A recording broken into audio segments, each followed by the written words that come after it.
Vande Mataram network 10 का खास कार्यक्रम ग्रामीण भारत देख रहे हैं आप और आपके साथ मैं हूं भारती बघेल। यूपी के ग्रामीण अंचलों में हो रहे विकास कार्यों की पड़ताल के लिए हमारी टीम अलीगढ़ के गौतम गांव पहुंची, जिसका इतिहास भगवान श्री कृष्ण से भी जुड़ा हुआ है। वहीं सीएम योगी की अगुवाई में आज गांव में कई विकास कार्य भी हुए हैं। अलीगढ़ जिले के तहसील खैर के गांव गौमत में मौजूद हैं अपने खास कार्यक्रम ग्रामीण भारत को लेकर।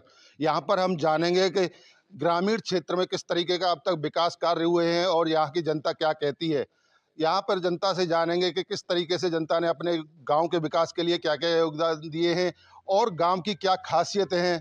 यह हमारा खास कार्यक्रम ग्रामीण भारत को लेकर स्पेशली बनाया गया है, क्योंकि कहते हैं भारत के तरक्की का रास्ता जो है गांवों से होकर जाता है। इसलिए आज हम मौजूद हैं ग्राम पंचायत गौमत में। आप मेरे पीछे देख सकते हैं, हम इस समय पंचायत घर पर मौजूद हैं। यहाँ पर मिनी सचिवालय जिसे पंचायत घर बोलते हैं, यहाँ पर हैं। और बात करें गांव गौमत की, तो गांव गौमत के बारे में कहा जाता है कि यहाँ पर एक बहुत बड़ा विशाल मंदिर है बलराम जी का, दाऊ जी मंदिर जिसे बोलते हैं, जिसका इतिहास है कि 500-600 वर्ष पुराना है। वहीं गौमत गांव के बारे में कथाएं हैं कि यहाँ पर जो है पुराने ज़माने में श्री कृष्ण और बलराम गाय चराने आते थे और उसी के ऊपर यह गौमठ के नाम पर ही यह गौमत गांव का नाम पड़ा है। यहाँ पर हम गांव के सम्मानित लोगों से जानेंगे किस तरीके से यहाँ पर क्या उनका कहना है। उत्तर प्रदेश में मुख्यमंत्री योगी आदित्यनाथ के नेतृत्व में गांव का विकास तेजी से हो रहा है। अलीगढ़ जिले की खैर तहसील का गौमत गांव इसी विकास गाथा का एक शानदार उदाहरण है। ये गांव न केवल अपनी समृद्धि ऐतिहासिक धरोहर के लिए जाना जाता है, बल्कि आधुनिक सुविधाओं के साथ आगे बढ़कर एक नई पहचान भी बना रहा है। नेटवर्क 10 की टीम ने जब इस गांव का दौरा किया तो यहाँ के ग्रामीणों ने सरकार की ओर से किए गए विकास कार्यों की सराहना और गांव के बदलते स्वरूप को साझा किया। गौमत गांव का इतिहास इसके प्राचीन दाऊजी मंदिर से जुड़ा है, जो लगभग 500 से 600 साल पुराना बताया जाता है। ये मंदिर बलुआ पत्थर से बना है, जिसकी नक्काशी में वैदिक और राजपूत कला का सुंदर मेल दिखाई देता है। इस मंदिर के पास ही गांव की प्रसिद्ध हवेलियां भी मौजूद है, जो लगभग 150 से 200 साल पुरानी है। ये हवेलियां लाल पत्थर से बनी हैं और अपनी अद्भुत वास्तुकला के लिए प्रसिद्ध हैं। ये गौमत गांव की ऐतिहासिक विरासत और गौरव का प्रतीक है। ये दाऊजी मंदिर है, ये गौमत गांव है, गौमत अलीगढ़ में पड़ता है। दाऊजी मंदिर है, इसी में हम हैं पुजारी के पद पे। तो आप यहाँ पर भगवान जी की पूजा अर्चना आप करते हैं? हाँ, पूजा अर्चना सेवा संचालित किए जाते हैं। हाँ। ये मंदिर के इतिहास के बारे में आप कुछ बताएंगे? मंदिर ये लगभग 500-700 वर्ष पुराना है। इसकी कोई लिखा पढ़ी तो है नहीं कितना पुराना है, लेकिन लगभग में 500-700 वर्ष पुराना है। और यहाँ पे पहले ये गौमठ था, यहाँ पे भगवान कन्हैया गाय चराने आते थे और उसी के हिसाब से ये गौमत गांव पड़ा। यहाँ पे अंदर मठ है, वो मठ के अनुसार से मंदिर तो बाद में बना, मठ ये पहले का है, लगभग 1000-1200 वर्ष पुराना।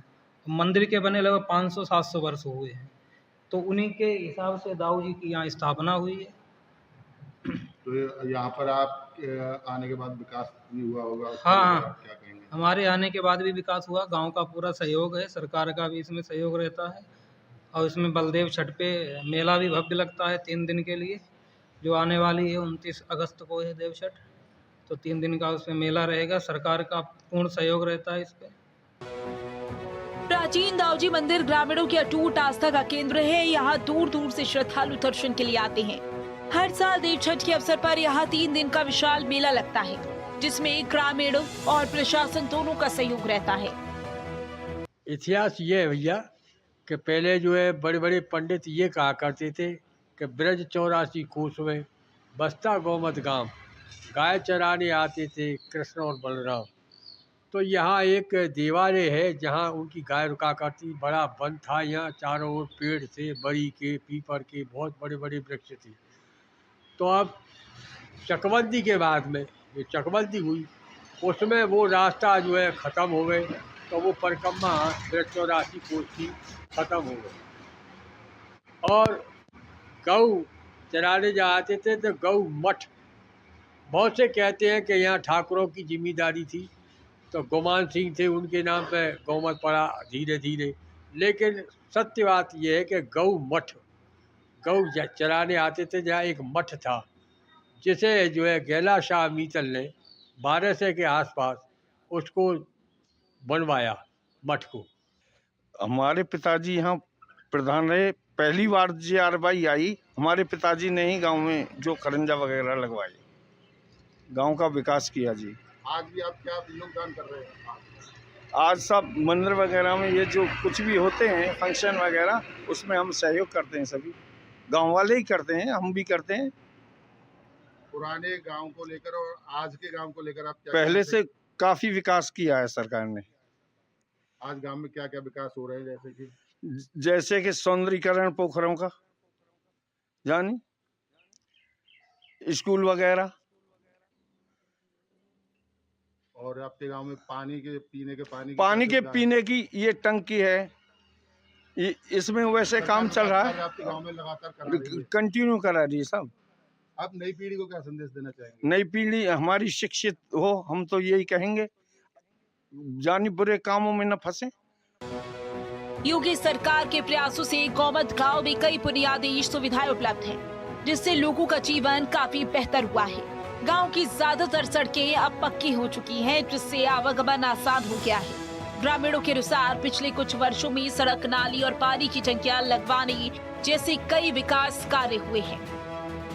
आप बदलते ग्रामीण परिवेश को लेकर क्या कहना चाहेंगे? पहले के गांव में और आज के गांव में कितना अंतर महसूस हो रहा है आपको? अंतर तो है। गांव के विकास के लिए सरकार ने बहुत सी योजनाएं चलाई हैं, जैसे सड़क बनवाना है। इसी 2025 में माननीय सांसद सतीश गौतम जी ने 250 मीटर सड़क गांव गोमत के लिए दी है। गांव में पंचायत सचिवालय भी है, जो प्रशासनिक कार्यों को सुगम बनाता है और यहाँ लोगों को सरकारी योजनाओं के प्रति जागरूक किया जाता है और जरूरी दस्तावेज भी बिना मुश्किल के मिल जाते हैं। जी देखिए, सरकार के द्वारा जो संचालित योजनाएं हैं, जिसमें कि कचरा सिकंजा केंद्र बनाए गए हैं, स्थापित किए गए हैं। यहाँ से ट्री के माध्यम से, जैसे ट्री खड़ी हुई हैं, इससे घर घर से डोर टू डोर कूड़ा एकत्रित किया जाता है और उसको डंपिंग यार्ड पे ले जाके जो हमारे कचरा सिकंजा केंद्र हैं, वहाँ को पृथक्करण जो कर्मचारी लगाए हुए हैं उनके द्वारा किया जाता है। खुले में शौच को लेकर आपके गांव में क्या व्यवस्था है? देखो, हमारे यहाँ पे सामुदायिक शौचालय भी बनाए गए हैं, उनका भी संचालन अच्छे रूप से हो रहा है और व्यक्तिगत भी शौचालयों का निर्माण किया गया है। आपके यहाँ शिक्षा को लेकर क्या स्थिति है? हमारे यहाँ पे अभी देखो, डिजिटल लाइब्रेरी के लिए पंचायत सचिवालय में स्थापना की गई थी, लेकिन अभी वो कार्य अधूरा, लेकिन लाइब्रेरी भी संचालित होती है पंचायत सचिवालय में। ग्रामीणों को आपके पंचायत सचिवालय से क्या क्या सुविधाएं मिल रही हैं? यहाँ पे मिनी सचिवालय के रूप में हमारा जनसेवा केंद्र चलता है, जिससे आय जाति मूल की सुविधाएं मिलती हैं, जन्म मृत्यु प्रमाण पत्र की सुविधाएं मिलती हैं और बहुत सारी ऐसे परिवार रजिस्टर की नकल है। जो ब्लॉक पे पेंशन के लिए बार बार भागना होता था, वो सब सुविधाएं अपने पंचायत सचिवालय पे यहीं पे गांव में रहते हुए मिल रही हैं। यहाँ के लोगों का मुख्य पेशा खेती और पशुपालन है और उन्हें खेती के लिए ट्यूबवेल और घर की बिजली की सुविधा भी मिलती है। ये सुविधाएं ग्रामीणों को आत्मनिर्भर बनाने और उनकी आर्थिक स्थिति को बेहतर करने में मदद करती हैं। गौमत गांव में बच्चों के बेहतर भविष्य की नींव रखी जा रही है। यहाँ पढ़ने लिखने के लिए अच्छी व्यवस्था है। गांव में प्राथमिक विद्यालय की सुविधा है, जहाँ बच्चों को प्रारंभिक शिक्षा दी जाती है।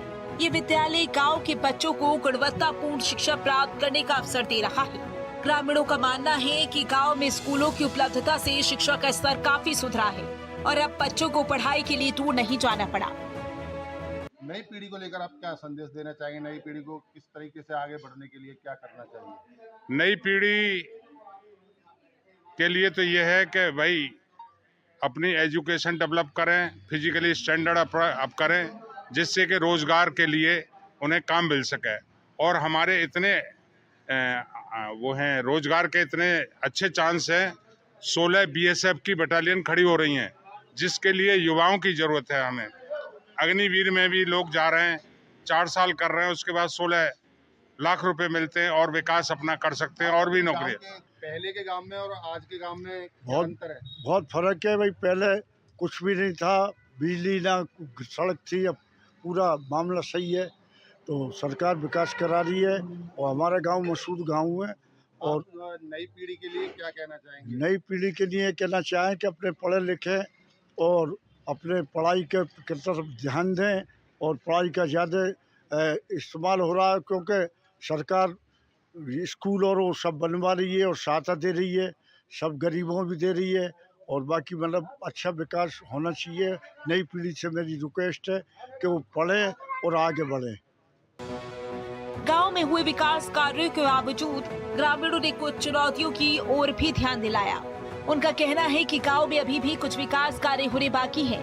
कुछ जगहों पर नालियां टूट गई हैं और कई सड़कों का निर्माण अभी बाकी है। इन समस्याओं को दूर करने से गांव में विकास की गति को और बढ़ाया जा सकता है।